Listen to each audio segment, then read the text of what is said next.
दोस्तों नमस्कार, जय Shri Ram. Welcome back to your own channel investor शाला।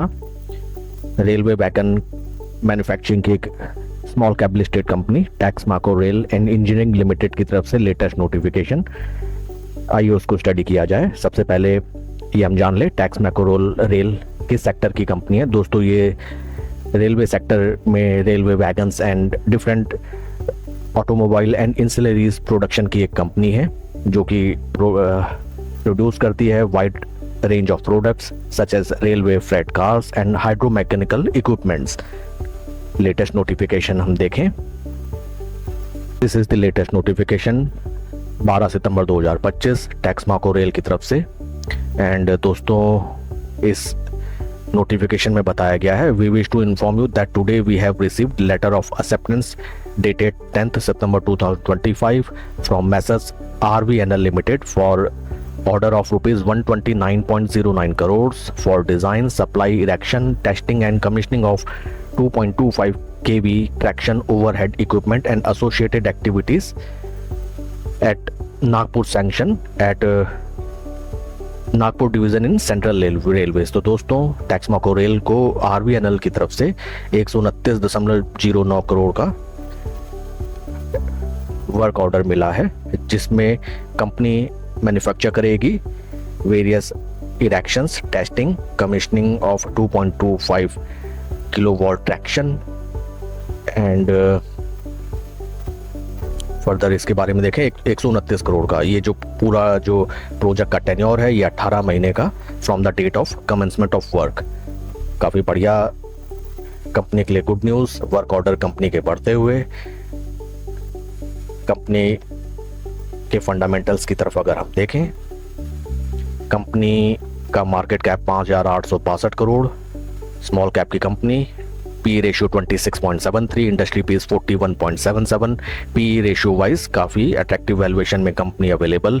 2 साल का रिटर्न 7% पॉजिटिव, 1 साल का -35%, 6 महीने का 14% लगभग पॉजिटिव, 3 महीने का -12%, 1 महीने का 4%। स्टॉक ने ज़्यादा कुछ खास रिटर्न बना के नहीं दिए हैं बीते 1-1.5 साल में। एंड इंडिकेटर्स की तरफ देखें, RSI is positive 0.02 and RS55 is 0.15 negative. RSI के पैरामीटर में स्टॉक का शेयर टेक्निकल एनालिसिस में एकदम स्टैग्नेंट, कांस्टेंट, कोई उसमें ज़्यादा ना बुलिश ट्रेंड ना बियरिश ट्रेंड।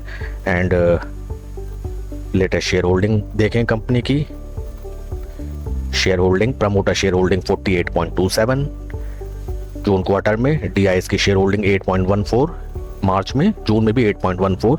DIs ने शेयर होल्डिंग थोड़ी कम की 7.91 से 7.38। And number of retail share holders 3,76,000 से बढ़ के 3,90,000। रिटेलर्स का रिटेलर फ्रेंजी है स्टॉक, रिटेलर धीरे धीरे इसमें बढ़ते हुए देखिए, जो एक टाइम 1,91,000 हुआ करते थे दिसंबर 2023 में, वो लगभग दुगने से ज़्यादा हो गए 2 साल के टेन्योर में, दिसंबर 2023 से जून 2025।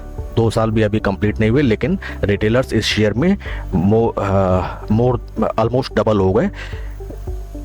एंड जिसका हमें इम्पैक्ट शेयर परफॉर्मेंस में भी दिखा कि 1-1.5 साल में शेयर में कोई भी रिटर्न नहीं जनरेट हो पाए। And this is the chart pattern. Stock ने अपना हाई लगाया था लगभग 297-298 रुपीज़ का नियर अबाउट जुलाई 2024 में। एंड तो उसके बाद जो भीषण गिरावट आई शेयर में, तो स्टॉक वहाँ से टूटा लगभग 58-59%। एंड वहाँ से ज़्यादा कुछ खास रिट्रेसमेंट नहीं हो पाया।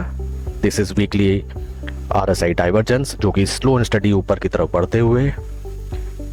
डेली कैंडलस्टिक में अगर हम देखें, स्टॉक अपने 200 मूविंग एवरेज के नीचे ट्रेड कर रहा है एंड 50-20 डे मूविंग एवरेज के टाइट कंसोलिडेशन में। तो दोस्तों राइट नाउ इसमें कोई भी पोजीशन हमें नहीं बनानी है। स्टॉक अपने एक इंपॉर्टेंट सपोर्ट लेवल पे ट्रेड कर रहा है, जहां पे ऑलरेडी 3 बार स्टॉक ने अच्छा खासा सपोर्ट लिया और बढ़िया एक बाउंस बैक। दोस्तों इसमें अगर आपकी ऑलरेडी पोजीशन फंसी हुई है तो इसमें राइट नाउ एवरेजिंग करने से बचें। स्टॉक राइट नाउ ट्रेड कर रहा है नियर अबाउट ₹146 लेवल। एंड अगर आप यहाँ से 5-10% ऊपर भी थोड़ा कंफर्म होने पे अगर थोड़ा महंगा भी खरीदते हैं तो not an issue. Stock market में कभी किसी की ट्रेन मिस नहीं होती है, but you have to take confirmation first and stock अगर 200 डे मूविंग एवरेज के ऊपर एक बार निकल के कुछ दिन स्पेंड करके अगर स्लो एंड स्टडी ऊपर की तरफ चलने लगता है तो इसमें नई पोजीशन बनाई जा सकती है या फिर पैरामीडिंग का देखा जा सकता है। First targets will be near about round level पे हम लेके चलेंगे 180 रुपए, और long term targets will be near about rupees 240 rupees, और राउंड लेवल लेके चलेंगे 220 से 240 रुपए लॉन्ग टर्म टारगेट्स।